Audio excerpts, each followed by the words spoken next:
और चलिए अब खबरों में आगे बढ़ रहे हैं। जैसे जैसे उपचुनाव का शोर तेज हो रहा है, यूपी की राजनीति की धुरी बनी मिल्कीपुर सीट के समीकरण बनते और बिगड़ते नजर आ रहे हैं। लेकिन ये मिल्कीपुर विधानसभा सीट इतनी महत्वपूर्ण क्यों हो गई है? दरअसल ये सीट अयोध्या में आती है और लोकसभा चुनाव में जिस तरह से समाजवादी पार्टी की जीत हुई उसका भी असर इस सीट पर है। ऐसे में ये सीट किस ओर जाएगी और क्या कहता है मिल्कीपुर, इन सब की पड़ताल इस खास रिपोर्ट में देखिए। जन्मभूमि ने बीजेपी को मैसेज दिया।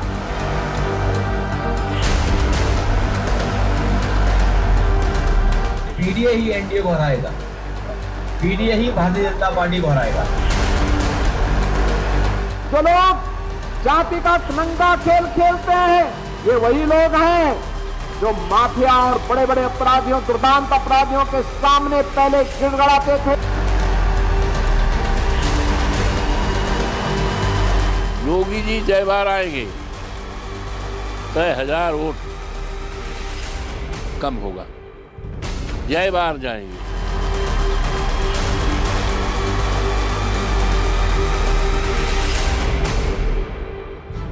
अखिलेश यादव अध्यक्ष SP, Yogi Adityanath CM UP, Awadhesh Prasad सांसद एसपी, अजित प्रसाद संभावित प्रत्याशी एसपी।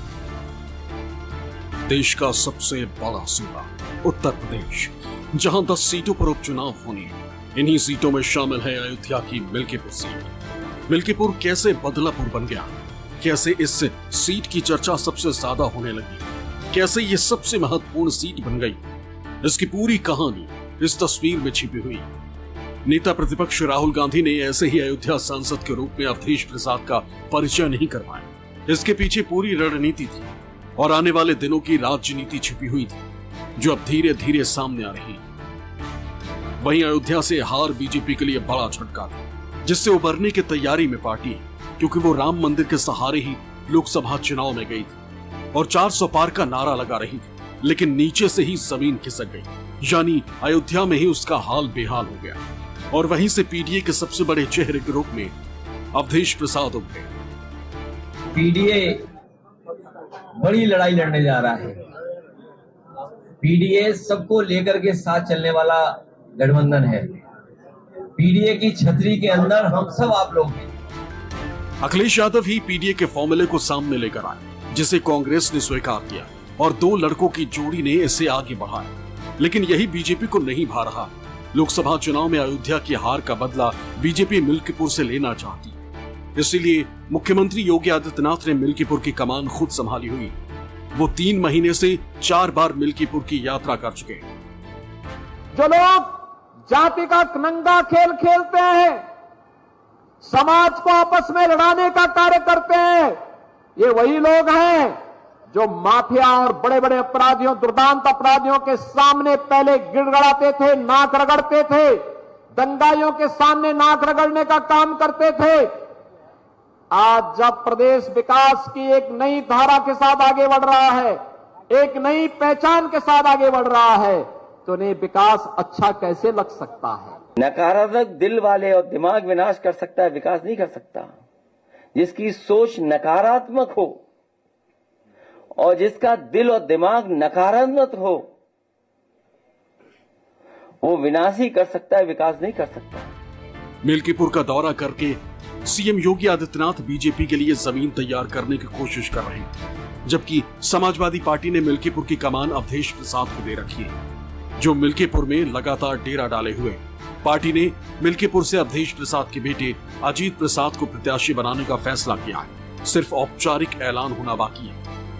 पार्टी से हरी झंडी मिलने के बाद अजित प्रसाद दौरों में लगे, लेकिन इसी बीच उन पर अपहरण, मारपीट और धमकी देने के आरोप में एफआईआर दर्ज हुई, जिसे दर्ज कराया है रवि तिवारी ने। जिस दिन का मामला है उस दिन से हम जो घर से कहीं आ जा नहीं रहे हैं।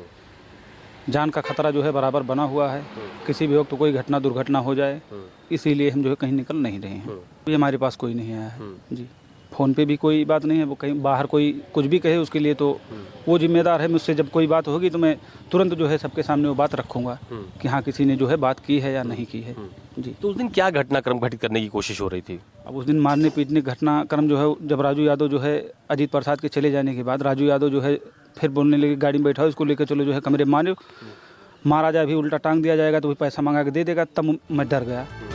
वहीं अजीत प्रसाद की ओर से मोर्चा उनके पिता और सांसद अवधेश प्रसाद ने संभाला है। वो कह रहे हैं कि बीजेपी हार रही है, इसलिए मेरे बेटे को फंसाया जा रहा है। योगी जी जय बार आएंगे, तय 1000 वोट कम होगा। जय बार जाएंगे, वोट बढ़ाएंगे नहीं घटाएंगे। और एक चीज मोटी बात जो समझदारी होनी चाहिए, क्या आदरणीय योगी जी वोट का बोरा लेकर आएंगे? सही बताओ। वोटवा तो भैया सब हमारे गांव के लोगों का है, वोटवा उन्हीं का है। ये 35,000 वोट से अवधेश प्रसाद जीताई से, वोट उनका नहीं है। और जो उनका वोट था भी उसको साणों ने खा लिया। एफआईआर जमीन विवाद से जुड़ा हुआ और उसे रवि तिवारी ने दर्ज कराया, जिससे मिल्कीपुर का सियासी समीकरण फिर से बदलने लग गया। जो अब तक पीडीए के पक्ष में नजर आ रहा था, उसमें ध्रुवीकरण की बात सामने आ रही थी। कहा यह जा रहा था कि ब्राह्मण जिनकी संख्या मिल्कीपुर में अच्छी खासी है, वो अजीत प्रसाद के खिलाफ लामबंद हो रही, जिनकी नाराजगी यूपी सरकार और सीएम योगी आदित्यनाथ से थी, अब वो भी गोलबंद हो रहे हैं। इसको समझने के लिए मिल्कीपुर का जातीय समीकरण समझना होगा, जिसमें ब्राह्मण, पासी और कोरी निर्णायक भूमिका में। ब्राह्मण बीजेपी के पक्ष में लामबंद है तो पासी में अच्छी पैठ अवधेश प्रसाद की, क्योंकि वो इसी जाति से आते हैं। वहीं कोरी बीएसपी के पक्ष में गोलबंद हो रही हैं, क्योंकि पहली बार बीएसपी उपचुनाव के लिए मैदान में। एफआईआर और ध्रुवीकरण की राजनीति के बीच मिल्कीपुर के वोटर कैसे बटे हैं, ये भी आप सुन लीजिए। सुख दुख, बर्थडे से लेकर के बड़े कार्यक्रमों तक पहुंचने का मादा रखते हैं और हर व्यक्तियों तक पहुंचते हैं, जरूरतमंदों के साथ खड़े होते हैं और उनकी मदद करते हैं। इसलिए हमें पूरी उम्मीद है अवधेश प्रसाद ही जीतेंगे। मतलब समाजवादी पार्टी जीतेगी चुनाव, तो उनका बेटा लड़ रहा है अजीत प्रसाद ही। उनके बेटे इस बार मैदान में है तो हम लोग पूरी ताकत के साथ उनका समर्थन करेंगे। मतलब चुनाव अवधेश प्रसाद ही लड़ रहे हैं, अजीत प्रसाद उम्मीदवार हैं जी कह सकते हैं, क्योंकि अभी तो जैसे अजीत प्रसाद जी का पहली बार ये चुनाव लड़ रहे हैं, लेकिन इसके पहले उनके पिताजी ने जो कार्य कर दिया है वो क्षेत्र के लिए, क्या पूरी प्रदेश के लिए पूरा मिसाल बन चुकी है। मुद्दा हम नहीं जानते, भाजपा को वोट देंगे बस। क्यों क्या कुछ नहीं, वोट देंगे और कुछ नहीं, भाजपा को वोट देना है बस। भाजपा को वोट देना है, कोई वजह तो होगी। क्या वजह क्या है? बिल्कुल साफ है, समीकरण बिल्कुल साफ है। अब बीजेपी थोड़ा सा अपना प्रत्याशी घोषित करने में लेट कर रही है। ये पक्का है कि होगी लड़ाई। हाँ, तीनों की लड़ाई होगी। हाँ। और क्या मुद्दे हैं इस बार? अब मुद्दा कौन, सब अपना अपना विचार है। अब कुछ लोग जैसे जानवर के प्रति कहते हैं कि ये है, हाँ जानवर से परेशानी है। कुछ लोग और कहते हैं कि आपस में जो होता है कि ये लोग ये करते हैं, सापा वाले जैसे कि और कुछ करते हैं। हाँ, एक जात को या एक विशेष को ये ज्यादा तवज्जो देते हैं। यानी मिल्कीपुर की लड़ाई अब वैसी नहीं रही जिसका अनुमान लगाया जा रहा था। और अब समझते हैं कि मिल्कीपुर का जातीय गणित क्या है, कैसे वहां पर ध्रुवीकरण की कोशिश राजनीतिक दलों की ओर से की जा रही है। चलिए जल्दी से समझने की हम यहां पर कोशिश करते हैं। ब्राह्मण वोट यहां पे 60,000 है, यादव वोटों की बात करें तो कुल 55,000 है, पासी 55,000, गैर पासी दलितों की बात करें तो यह भी बहुत इंपॉर्टेंट है, 50,000 वोट यहां पे है। वहीं मुस्लिम 30,000 है और राजपूत वोटर्स की बात करें तो यहां पर 25,000 वोट हैं। अब सवाल यह भी है कि बाजी पीडीए के पक्ष में क्यों, यह भी पॉइंटर के जरिए जल्दी से समझने की कोशिश करते हैं। यादवों और मुस्लिमों को एसपी समर्थक माना जाता है, लोकसभा चुनाव में यह देखा गया था। मिल्कीपुर में यादव मुस्लिम वोटर 85,000 एक बड़ा आंकड़ा यहां पर है। वहीं दूसरी तरफ पासी जाति से अजीत प्रसाद आते हैं जिसके वोट 55,000 हैं और उन्हीं को उम्मीदवार बनाने की इस बार तैयारी समाजवादी पार्टी की तरफ से की जा रही है। एसपी को क्यों हो सकता है नुकसान, यह सवाल भी उठ रहा है कि बाजी दूसरी तरफ कैसे पलट सकती है। ब्राह्मण वोटरों का बीजेपी के पक्ष में गोलबंद होना, यह कोशिश की जा रही है। योगी आदित्यनाथ लगातार वहां पे दौरे कर रहे हैं। गैर पासी दलितों का बीएसपी के खेमे में जाना, बीएसपी भी इस बार उम्मीदवार उतारने की तैयारी पर है। तीसरी जो बड़ी वजह है वो है अजीत पर एफआईआर होने से वोटरों पर इसका असर होगा, यह आने वाला वक्त ही बताएगा। यूपी के सीएम योगी आदित्यनाथ ने मिल्कीपुर को प्रतिष्ठा की सीट बना दिया। वो किसी भी हालत में मिल्कीपुर जीतना चाहते हैं ताकि अयोध्या की हार पर मरहम लगे, लेकिन समाजवादी पार्टी या कहें इंडिया गठबंधन उन्हें कोई मौका नहीं देना चाहता। योगी आदित्यनाथ भले ही मिल्कीपुर के दौरे पर दौरे कर रहे हैं, अब तक 4 बार मिल्कीपुर जा चुके हैं, लेकिन बीजेपी अब तक उम्मीदवार तय नहीं कर पाई। पार्टी कब उम्मीदवार तय करेगी और किसको अपना उम्मीदवार बनाएगी, इस पर सबकी निगाहें बनी हुई। माना जा रहा है कि समाजवादी पार्टी की काट के लिए पासी प्रत्याशी पर बीजेपी भी दांव खेल सकती है। मिल्कीपुर सीट पर 2022 के चुनाव में बीजेपी दूसरे स्थान पर थी। उपचुनाव में 2 दर्जन से ज्यादा बीजेपी नेताओं ने अपनी दावेदारी पेश की। वहीं समाजवादी पार्टी ने सांसद अवधेश प्रसाद के बेटे अजीत कुमार को मिल्कीपुर के मैदान में उतार दिया है। सिर्फ औपचारिक ऐलान होना बाकी है। अजीत प्रसाद की बात करें तो वो 2010 से ही राजनीति में सक्रिय है। समाजवादी पार्टी के प्रदेश कार्यकारिणी के सदस्य रहे हैं। 2022 के चुनाव में समाजवादी पार्टी ने इनको जगदीशपुर सीट से टिकट दिया था, लेकिन कांग्रेस से समझौते की वजह से अजीत प्रसाद को उम्मीदवारी वापस लेनी पड़ी थी। इसके बाद उन्होंने पिता अवधेश प्रसाद के लिए खुलकर वोट मांगा था। 2024 के लोकसभा चुनाव में भी पिता अवधेश प्रसाद के पक्ष में सक्रिय रूप से प्रचार किया, क्योंकि बीएसपी ने पहले ही रामगोपाल कोरी को प्रत्याशी बनाने की घोषणा की है, जो 2017 में भी मिल्कीपुर सीट से पार्टी के टिकट पर चुनाव लड़ चुके हैं। तब रामगोपाल को लगभग 54,000 वोट मिले थे। यानी मिल्कीपुर में लड़ाई को त्रिकोणीय बनाने की कोशिश। अगर इसमें बीएसपी प्रमुख मायावती कामयाब रही तो मुकाबला इंडिया, एनडीए और बीएसपी प्रत्याशियों के बीच होगा।